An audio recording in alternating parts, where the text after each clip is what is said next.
بسم اللہ الرحمن الرحیم۔ عاشورہ یعنی محرم کی 10ویں تاریخ کو 2 کام کرنا حدیثوں سے ثابت ہے۔ نمبر 1 روزہ رکھنا، نمبر 2 گھر والوں پر وسعت کرنا۔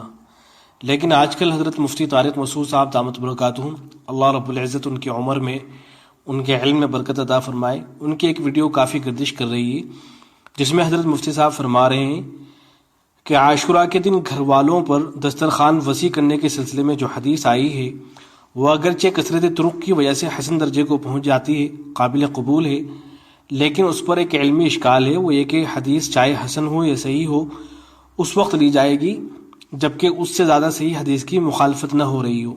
عاشورہ کے دن روزہ رکھنے والی حدیث متفق علیہ حدیث ہے، بالکل صحیح ہے، بخاری اور مسلم کی حدیث ہے، اس کی سند بالکل بے غبار ہے۔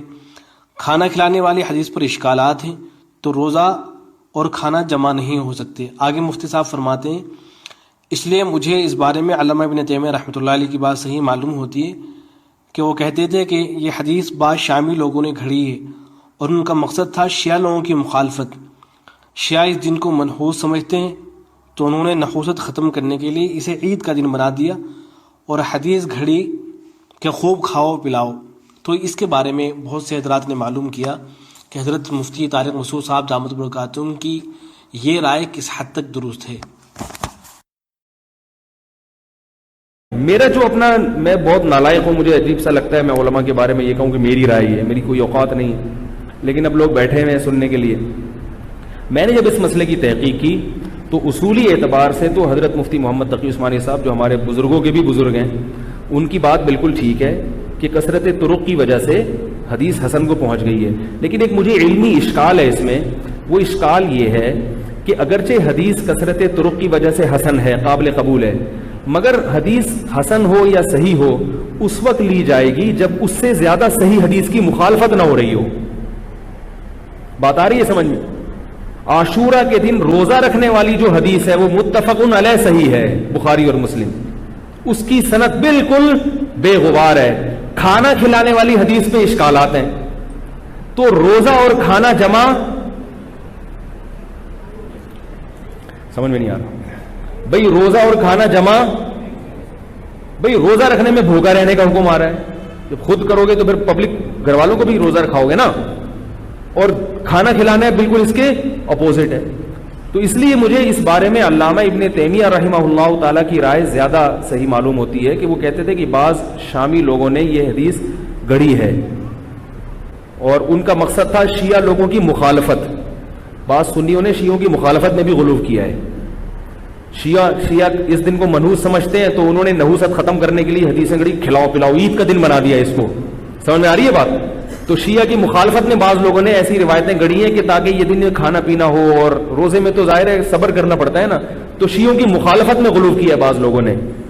تو اس لیے میری جو ذاتی ٹوٹی پھوٹی رائے ہے، ناقص رائے ہے کہ روزے والی حدیث بہت مضبوط ہے اور یہ جو کھانا کھلانے والی حدیث ہے یہ اس کے اپوزٹ ہے۔ اگرچہ یہ بھی حسن ہے، لیکن جب زیادہ صحیح حدیث کی مخالفت ہوگی، احناف کا فقہ حنفی کا تو اصول ہے کہ خبر واحد اگر قرآن کے خلاف ہو تو وہ قابل قبول نہیں ہوتی۔ خبر واحد چاہے بخاری کی ہو، اگر حدیث متواتر کے خلاف ہوگی تو بھی قابل قبول نہیں ہوگی، چونکہ جب زیادہ طاقتور چیز آ جائے گی تو اس سے جو کمزور چیز ہوگی اس کو ترک کر دیا جائے گا۔ اب ایک آخری بات میں کہ بعض علماء اس کا جواب دیتے ہیں کہ بھائی عاشورہ کے دن روزہ بھی رکھ سکتے ہیں اور افطاری میں دسترخوان وسیع بھی کر سکتے ہیں، تو یہ حدیثیں جمع ہو سکتی ہیں۔ اور بعض نے یوں تطبیق دی کہ خود روزہ رکھو لیکن گھر والوں کو بولو بھائی خوب کھلاؤ پلاؤ، دن میں کھلاؤ۔ تو میری نظر میں یہ دونوں تعویلات بعید ہیں۔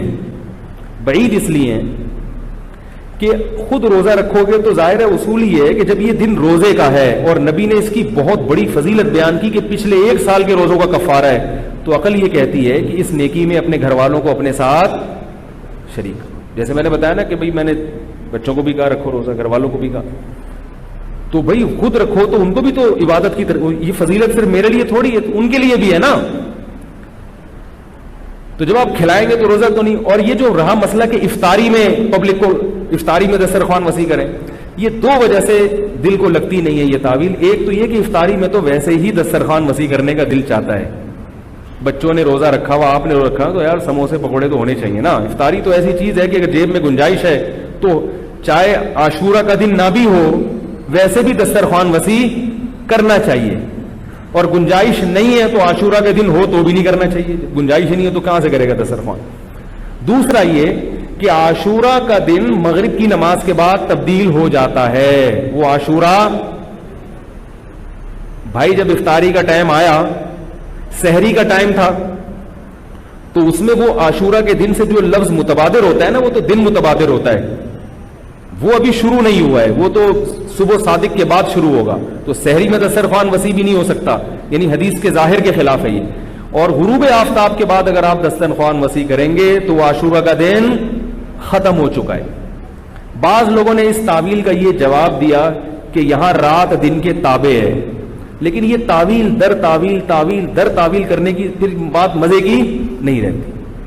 مجھے مزہ نہیں آ رہا ہے، بعض کو آ رہا ہے، تو بہرحال یہ اختلافی مسئلہ ہے.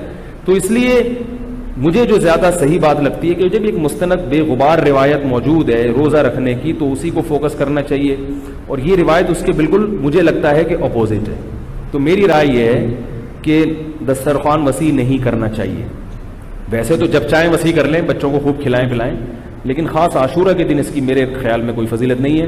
البتہ اتنے بڑے علامہ ہیں حضرت مفتی تقی صاحب، ہم ان کی خاک کے برابر بھی نہیں ہیں، تو ان کی رائے کو اگر کوئی فالو کرتا ہے تو بھی ٹھیک ہے. کہ میں یہ کام نہیں کرتا، چونکہ مجھے ابن تیمیہ رحمہ اللہ کی رائے اس بارے میں ذرا زیادہ مضبوط معلوم ہوتی ہے. لیکن ابن تیمیہ رحمہ اللہ نے یہ دلائل نہیں دی ہیں، انہوں نے روایات سے بحث کی ہے اور اس میں تھوڑا سا تشدد کیا ہے انہوں نے، کیونکہ وہ روایات کے ضعیف قرار دینے میں تھوڑے سے متشدد مشہور ہیں. لیکن یہ کہ مجھے پھر اس میں یہ جو دلائل ہے نا جو دوسرے اس کے ساتھ ملائے ہیں، ان کی روشنی میں ایسا لگتا ہے کہ یہ عاشورہ کے دن جو کھانا کھلانے والی روایت ہے یہ اتنی زیادہ مضبوط نہیں. تو جواب میں عرض ہے کہ حضرت مفتی طارق مسعود صاحب دامت برکاتہم نے اپنی رائے کی بنیاد علامہ ابن تیمیہ رحمۃ اللہ علیہ کی جس قول پر رکھی ہے وہ قول ہی بلا دلیل ہے. علامہ ابن تیمیہ رحمۃ اللہ علیہ جو فرمایا کرتے تھے کہ عاشورہ کے دن گھر والوں پر وسعت کرنے والی حدیث گھڑی گئی ہے، تو یہ دعویٰ بلا دلیل ہے. چنانچہ محدث اثر حضرت مولانا محمد یونس جونپوری رحمۃ اللہ علیہ انہوں نے فرمایا کہ علامہ ابن تیمیہ رحمۃ اللہ علیہ کا یہ دعویٰ کہ یہ روایت متعصبین حسین کی من گھڑت ہے، بے بنیاد دعویٰ ہے، بلا دلیل معتبر نہیں ہے. جبکہ حدیث طرق متعددہ سے مروی ہے، پھر ان کا دعویٰ کیسے تسلیم کیا جا سکتا ہے؟ اللہ علی المنصورہ صفحہ نمبر 517. رہا حضرت مفتی طارق مسعود صاحب کا یہ فرمانا کہ گھر والوں پر وسعت کرنے والی حدیث روزہ رکھنے والی حدیث کے مخالف ہے، تو حضرت مفتی صاحب کی یہ بات خود اشکال سے خالی نہیں ہے، اس لیے کہ حدیث میں کھانا کھلانے کا ذکر نہیں ہے بلکہ وسعت کرنے کا ذکر ہے. چنانچہ یہ جو حدیث ہے یہ 5 صحابہ سے آئی ہے، حضرت ابن مسعود سے آئی ہے. اس کے الفاظ ہیں من وسع علی عیالہ یوم عاشوراء وسع اللہ علیہ سائر سنتی، کہ جو آدمی اپنے گھر والوں پر عاشورہ کے دن وسعت کرے گا، وسعت کے الفاظ ہیں، وسعت کرے گا تو اللہ تعالیٰ سارے سال اس کے اوپر وسعت فرمائیں گے. حضرت ابو ہریرہ سے یہ روایت آئی ہے، اس کے الفاظ بھی ہیں من وسع علی عیالہ واہلہ یوم عاشوراء. حضرت ابو سعید سے یہ روایت آئی ہے، اس کے الفاظ بھی ہیں من وسع علی اہلہ یوم عاشوراء. حضرت جابر سے یہ روایت آئی ہے، اس کے الفاظ بھی ہیں من وسع علی اہلہ یوم عاشوراء. حضرت ابن عمر سے یہ روایت آئی ہے، اس کے الفاظ بھی ہیں فوسع علی نفسہ وعیالہ یوم عاشوراء. تو وسعت کے الفاظ آئے ہیں، کھانا کھلانے کے الفاظ نہیں آئے. اور وسعت کرنے میں پیسے دے دینا، کپڑے دلوا دینا، اچھے کھانوں کا انتظام کر دینا، یہ سب باتیں شامل ہیں. جیسا کہ شامی میں ہے اور شامی سے فتاوی دارالعلوم زکریا میں نقل کیا گیا ہے. محدث اعظم حضرت مولانا یونس جونپوری رحمۃ اللہ علیہ نے بھی ذکر فرمایا ہے. تو خلاصہ یہ ہے کہ عاشورہ کے دن گھر والوں کے لیے وسعت کر دی جائے، چاہے ان کو اچھا لباس دے دیا جائے، چاہے ان کو پیسے دے دیے جائیں، چاہے ان کے لیے اچھے کھانوں کا انتظام کر دیا جائے. یہ سب باتیں حدیث کے اندر شامل ہیں. اب وہ اس کھانے کو چاہے اسی دن کھا لیں اگر گھر میں کسی نے روزہ نہیں رکھا ہے، یا شام کو کھا لے، یا اگلے دن کھا لے، یا سارا سال کھاتا رہے. حضرت مولانا یونس جونپوری رحمۃ اللہ علیہ نے یہاں تک لکھا ہے کہ سالہ سال اس کو استعمال کرتا رہے، نفقہ دے دیا جائے، اس نفقے کو سارے سال استعمال کرے. تو ہماری ذمہ داری بس اتنی ہے کہ اس دن گھر والوں پر وسعت کر دیں تو اس حدیث پہ عمل ہو جائے گا اور انشاءاللہ سارے سال برکت رہے گی. تو بہرحال خلاصہ یہ ہے کہ جو عاشورہ کا دن ہے اس دن 2 کام کرنا حدیث سے ثابت ہے. نمبر 1 روزہ رکھنا، نمبر 2 گھر والوں پر وسعت کرنا، اور ان دونوں میں کوئی ٹکراؤ نہیں ہے، دونوں روایتوں پہ عمل بآسانی کیا جا سکتا ہے۔ والسلام علیکم ورحمۃ اللہ۔